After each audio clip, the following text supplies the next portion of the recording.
સંખેડા તાલુકાના સંઘરા ગામની સીમમાંથી પસાર થતી અંગારી ડિસ્ટ્રીબ્યુટરી કેનાલમાં ભારે વરસાદ દરમિયાન ધોવાણ થયું હતું, જેના કારણે ખેતરમાં પાણી ફરી વળતા અંદાજે 40 થી 50 વીઘા જમીનમાં કપાસના પાકને નુકસાન થતા ખેડૂતોને રાતા પાણીએ રોવાનો વારો આવ્યો છે.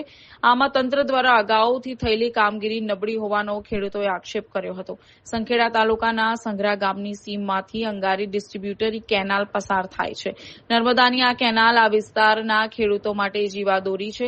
તાજેતરમાં ધોધમાર વરસાદ ખાબકતા જેમાં અંગારી ડિસ્ટ્રીબ્યુટરી કેનાલમાં ભંગાણ થયું હતું, જેના કારણે કેનાલના પાણી ખેતરોમાં ફરી વળ્યા હતા.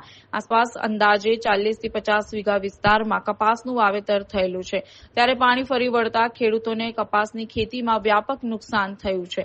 આ બાબતે સ્થાનિક આગેવાન વકીલ મનોજભાઈએ જણાવ્યું હતું કે સંઘરા નજીક અંગારી ડિસ્ટ્રીબ્યુટરી કેનાલમાં દર વર્ષે ધોવાણ થાય છે, જેના કારણે ખેડૂતોને નુકસાન થયું છે અને કોન્ટ્રાક્ટર દ્વારા લીપાપોતી કરી કામ પૂર્ણ કરવામાં આવે છે, પરંતુ તેનું યોગ્ય સમારકામ થતું નથી. માત્ર માટી પુરાણ કરી દેવાય છે. આ માટી પુરાણ ચોમાસામાં વરસાદ પડતા ધોવાઈ જાય છે અને કેનાલનું પાણી પાછું ખેતરમાં ફરી વળે.